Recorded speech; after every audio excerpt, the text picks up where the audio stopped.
Buenos días y bienvenidos nuevamente a OREP. ¿Cuál ha sido la situación más desesperada y difícil que usted ha tenido en su vida? Todos tenemos una. Pero yo creo que si le hacemos esa pregunta exclusivamente a las madres, la respuesta probablemente va a ser que esa situación más desesperada tuvo que ver con un hijo o una hija. Estoy casi seguro que eso es lo que va a pasar. Déjeme le cuento una historia verdadera de la palabra de Dios que ilustra lo que estoy tratando de decir.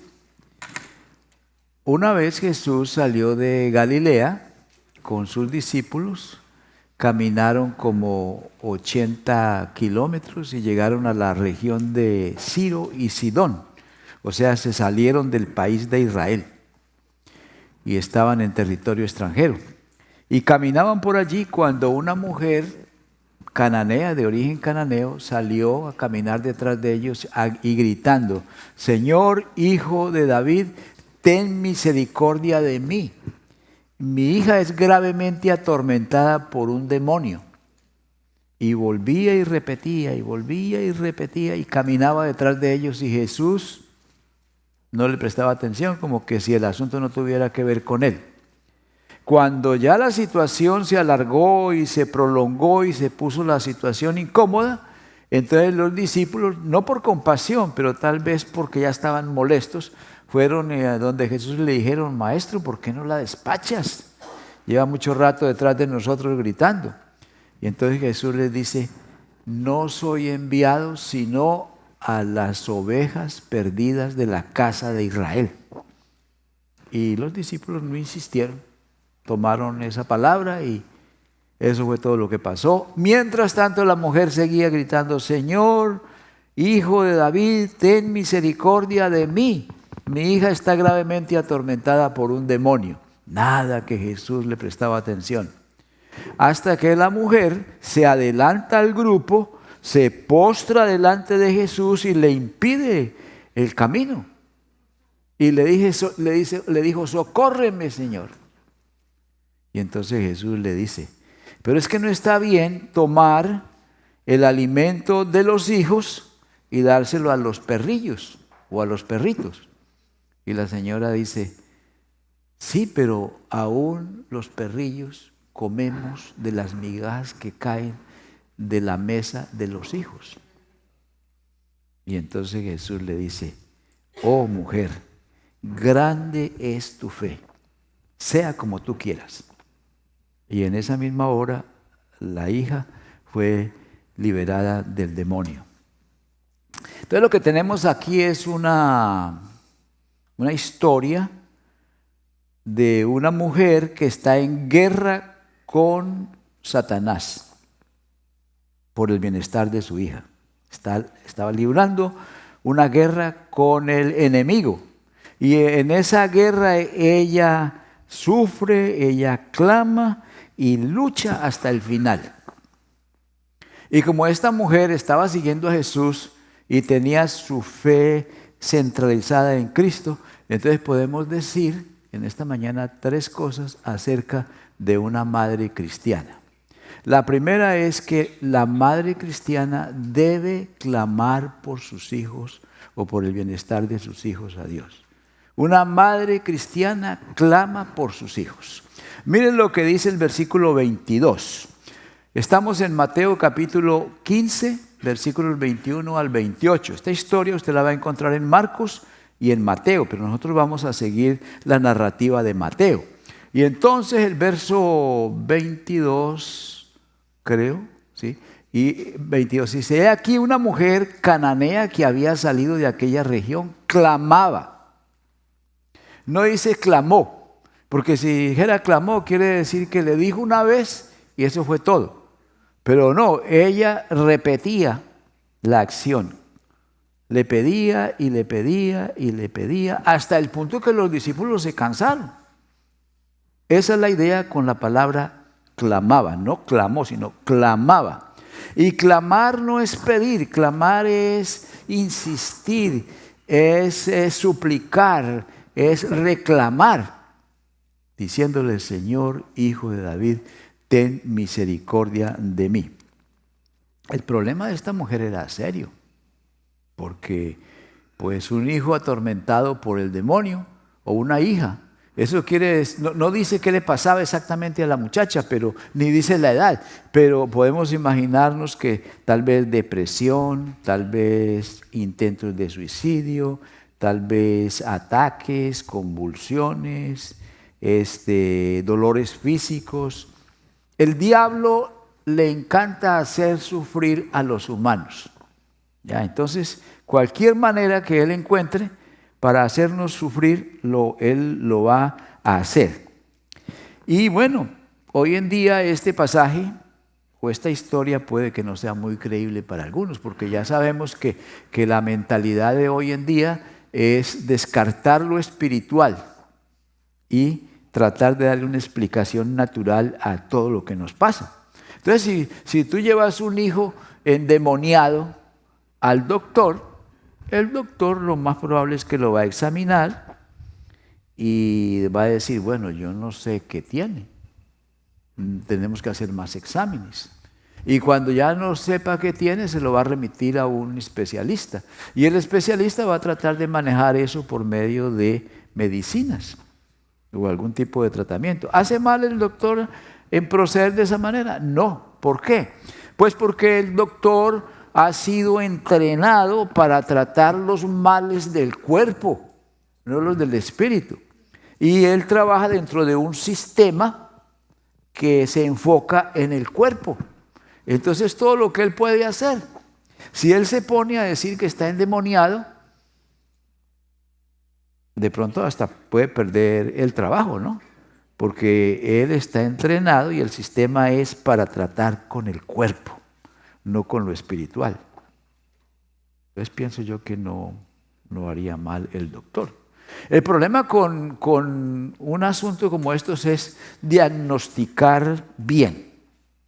Porque imagínense una persona con un tumor en el cerebro o con una enfermedad y la declaramos endemoniada.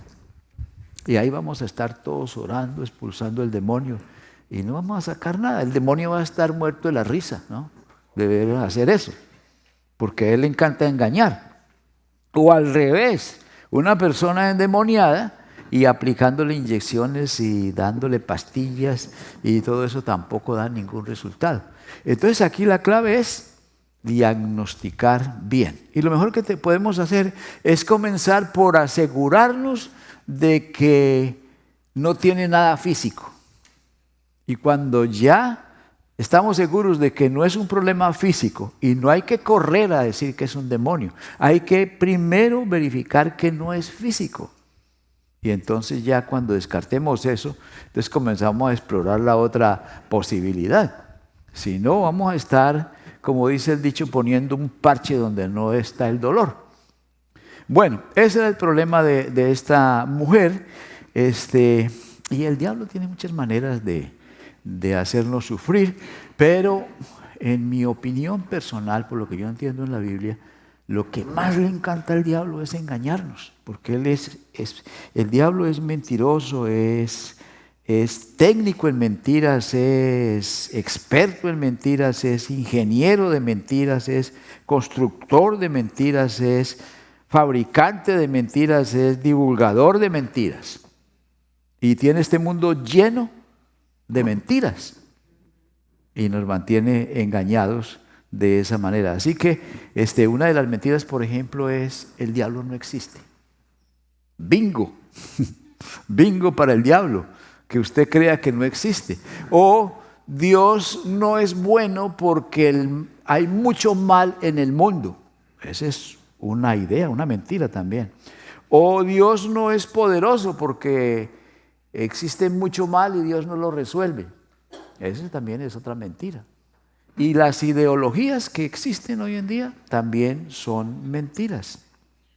Cosas que el diablo se ha ido inventando a través de la historia y la humanidad las va asumiendo, las va creyendo y vive para esas ideologías, como la famosa ideología de género, que ya no se habla mucho, pero ahí está esa teoría, de que uno, si yo me quiero considerar mujer, pues me cambio el nombre, ¿no? Hay países donde uno se cambia el nombre y ya legalmente le tienen que tratar como una mujer, aunque cuando se enferme tiene que ir al urólogo, ¿no?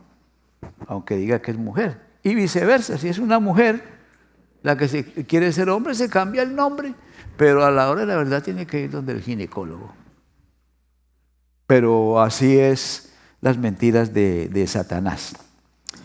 Bueno, esta mujer está clamando por su hija, porque tiene un problema que no puede resolver, un problema más grande que ella, y por eso clama. Y esta mujer también sufre por su hija. O sea que nuestro segundo punto es que una madre cristiana sufre por el bienestar de sus hijos. Eso es verdad. Yo he visto muchas madres sufriendo por sus hijos. Sea porque están en la droga, sea porque están en la cárcel, sea porque está en una pandilla, sea porque está llevando una vida muy torcida. Las madres sufren por sus hijos. Y aquí tenemos a un ejemplo de una madre cristiana sufriendo por su hija. Y el mismo versículo 22, solo que enfocamos otra frase. He aquí una mujer cananea que había salido de aquella región, clamaba diciendo: Señor, hijo de David, ten misericordia de mí. Se pone primero ella. Ella no dice: Señor, ten misericordia de mi hija, sino que se puso primero ella. ¿Por qué? Porque está sufriendo. Si ella no estuviera sufriendo, pues no se pondría de primero. ¿Y por qué ella sufre? La causa, pues, es la situación de la hija. Pero sufre tanto que se pone de primera. Ahora, si quitamos de aquí, de esta narrativa, a la hija, prácticamente no cambia nada. Vamos a decir que solo la mujer dijo: Señor, ten misericordia de mí. Y sigue gritando: ten misericordia de mí. Y los discípulos le dicen a Jesús: despáchala, que ya nos tiene cansados. Y no se menciona la hija. Y ella va y se postra delante de Jesús y le dice: ten misericordia de mí, socórreme. Y el Señor la socorre. Quitaste la hija. Y no, realmente el resultado viene a ser el mismo. Porque ella está sufriendo. Y eso es lo que pasa con una madre. Cuando una madre tiene un hijo en problemas, sufre terriblemente. Entonces una madre cristiana sufre por su hijo o por su hija. Entonces hablo con los jóvenes. No hay pecado ni problema personal. Siempre hay otros involucrados. O sea que hay personas que dicen: usted allá y yo aquí.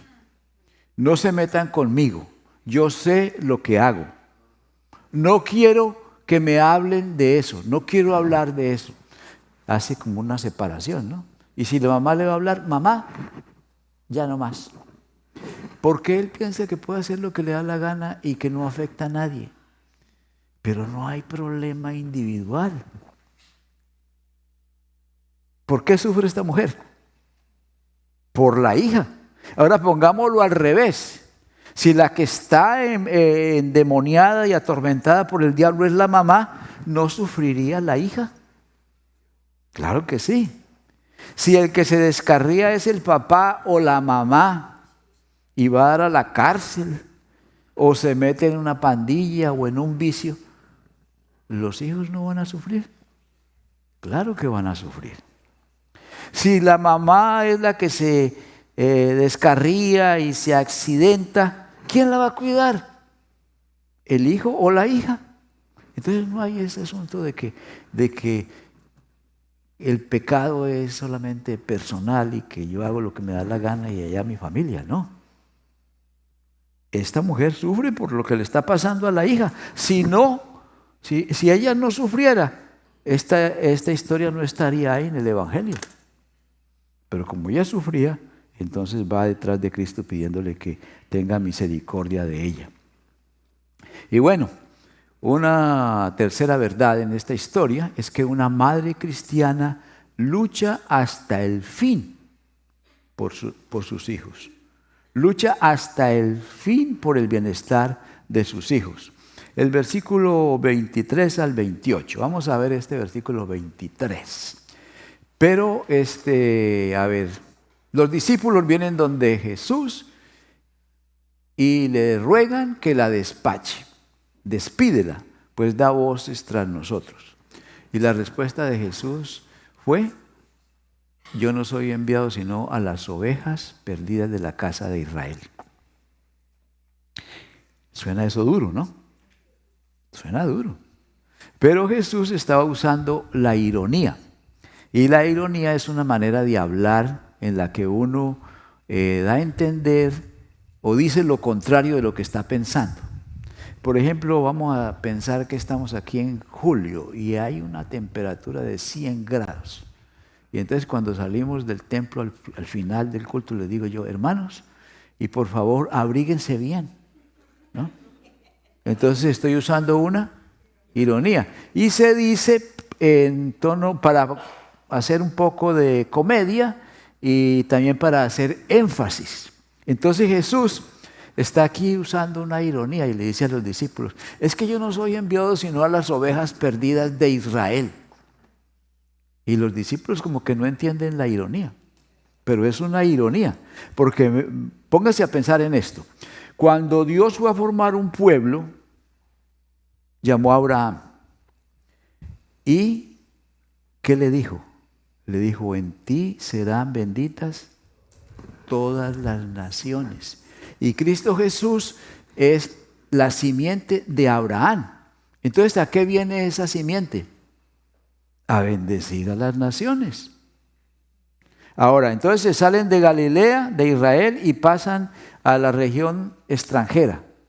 Y están en el extranjero. Y los judíos se habían vuelto muy nacionalistas, muy exclusivistas. Entonces Jesús le dice a sus discípulos: es que yo no soy enviado sino a las ovejas perdidas de Israel. Y ellos no entienden la ironía.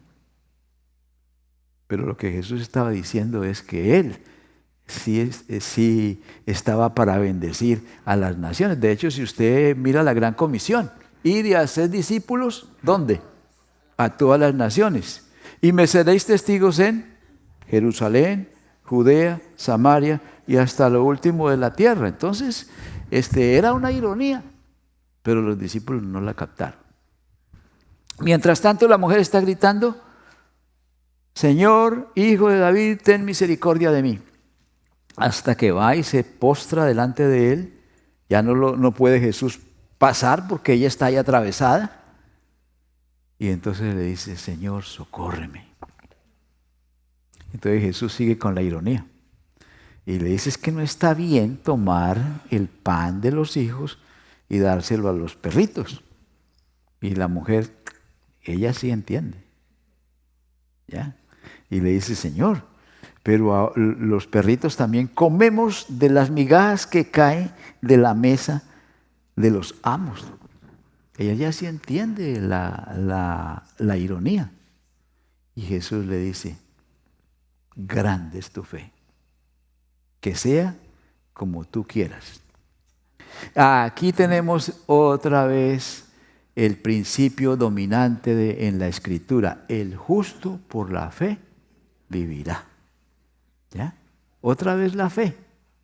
Como dice Hebreos 11:6, sin fe es imposible agradar a Dios, porque el que se acerca es necesario que crea que le hay o que se le encuentra y que es galardonador. Esta mujer creía eso de Jesús, creía que Jesús era Dios, que se le puede encontrar y que es galardonador de los que le buscan. Y si hay una cosa que se requiere para relacionarse con Dios, es la fe. No es tanto la raza, si eres o no judío. Es la fe el único requisito. Tampoco es la inteligencia. tampoco es la raza, es exclusivamente la fe. Sin fe es imposible agradar a Dios, porque es necesario que el que se acerca a Dios crea que le hay y que es galardonador de los que le buscan. Esta mujer encontró el galardón. ¿Se acuerdan usted que hubo también una persona que luchó con Dios y venció? Jacob. Luchó con un ángel, ¿no? Y entonces, cuando ya estaba rayando el alba, el ángel se quiere ir y Jacob se aferra de él como el náufrago a su tabla de salvación y no lo suelta. Entonces el ángel le dice, está bien. Jacob le dice, no te soltaré si no me bendices. Y entonces el ángel le dice, está bien, ¿cuál es tu nombre? Jacob. No te llamarás más Jacob, sino Israel. ¿Y qué quiere decir la palabra Israel? El que lucha y vence. Ahora tenemos esta mujer aquí que se le atraviesa a Jesús y se aferra de Jesús en esa lucha por la hija. Y Jesús dice, no soy enviado sino a las ovejas perdidas de Israel. ¿Y qué quiere decir Israel? ¿Y qué hizo esta mujer? Luchó hasta el final, como Jacob. Luchó y venció. Qué bueno es tener una madre, ¿verdad? Qué bendición. Pero qué inmensa bendición tener una madre cristiana que clama por uno. Yo creo, bueno, mi mamá siempre oró por mí hasta que murió, y yo creo que hasta el día de hoy sus oraciones me protegen o me siguen, porque ella clamaba por mí, yo sabía eso. Qué bueno es tener una madre que lucha por uno hasta el final. Qué bueno es tener una madre cristiana que sufre por uno. Es un motivo de gratitud, ¿verdad? Un aplauso para las madres, por favor.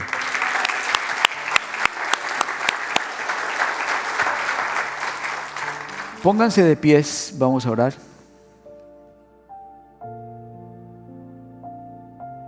Señor, estamos agradecidos por nuestras madres.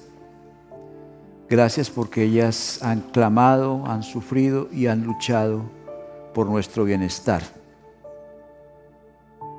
Y ahora nosotros pedimos que si entre nosotros en esta congregación hay una madre que clama por su hijo, quizás está en la cárcel, quizás está descarriado o descarriada. Si hay una madre que está sufriendo por un hijo o una hija, pedimos que tengas misericordia de ella y le concedas los deseos de su corazón. Amén. Dios les bendiga.